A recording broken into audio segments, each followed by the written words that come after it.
Have you ever wondered how artists get paid for their music? You might think artists make all their money just from streams on platforms like Spotify, YouTube, or Apple Music. But in reality, most of their income comes from something called royalties. In this video, I'll break down what music royalties are, the different types, and how they work. Whether you're an artist, songwriter, or just curious about the business of music, you'll want to stick around. If you find this video helpful, don't forget to like, subscribe, and hit the notification bell for more music business content. Let's get started. Music royalties are payments made to music creators when their music is used, played, or sold. This payment go to the right people like artists, songwriters, producers, and even record labels whenever a song is streamed, broadcast, or used in the media. The first, we have performance royalties. These are paid when a song is played in public, like on the radio, TV, streaming platforms, or at live events. So if your song is played in a stadium or at a restaurant, you get paid. These royalties are collected by performing rights organizations, that is the PROs, like ASCAP, BMI, and PRS, which then distribute the money to the songwriters and publishers. Next, we have mechanical royalties. These are earned when music is reproduced, meaning when someone buys a CD, downloads a song, or streams it online. Streaming services like Spotify, Apple Music, and Amazon Music pay mechanical royalties every time a music is played. Now let's talk about the third one, synchronization royalties, also known as sync royalties. These are paid when music is used in movies, TV shows, video games, or commercials. For example, if your song is featured in a Netflix movie or a big budget commercial, you get paid a licensing fee for that. And finally, we have the print music royalties. These are earned when sheet music of a song is sold. This type of royalty isn't as common as the others, but it's still another way songwriters and publishers can make money. How then do streaming royalties work? Let's take a deeper look at streaming royalties because this is where a lot of people get confused. Unlike CDs or downloads, streaming services don't pay a fixed amount per stream.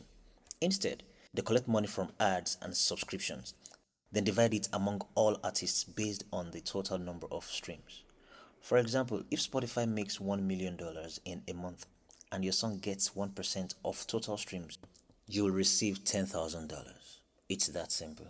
Now, there are a lot of myths about music royalties, so let's clear up some common ones. Artists get paid directly from Spotify. No. PROs and labels handle the payment. But what about independent artists who don't have PROs? How do they get paid? If you are using a distributor like DistroKid, Amuse, Ditto, or TuneCore, and so on, you receive streaming royalties and download sales from platforms like Spotify, Apple Music. However, without a performing rights organization, that is the PRO, like ASCAP or BMI, you might be missing out on performance royalties. The money paid when your song is played on radio, TV, or in public spaces. You might be missing out on these. Also, some mechanical royalties like those from streaming platforms require registration with a mechanical rights agency like the MLS in the US, and so on. There are a lot of them. So if you are an independent artist, using a distributor alone isn't enough. To collect all your earnings, you need to register with a PRO, a mechanical rights agency, or a publishing service that collects royalties for you. Another myth is that every stream pays the same. No. Payments vary by country and platform.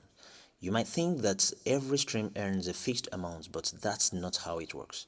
The amount you get paid per stream depends on several factors. Number one, which platform the stream comes from. That is Spotify, Apple Music, YouTube Music, and Tidal, and so on. They all pay different rates. For example, Tidal and Apple Music generally pay more per stream than Spotify. The second factor is the listener's country. Streaming services don't charge the same subscription fee in every country.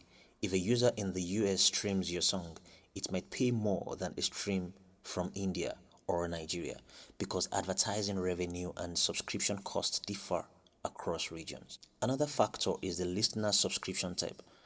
Streams from premium paid subscribers usually pay more than streams from free or ad supported subscribers. Another factor is the total revenue of the platform. Streaming services divide their revenue among all artists based on total streams. If more users stream music in a given month, the per stream payouts could decrease.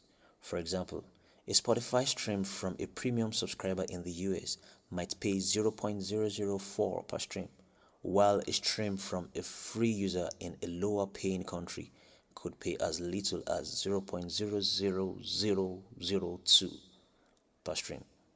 This is how some artists with millions of streams still struggle to make significant money.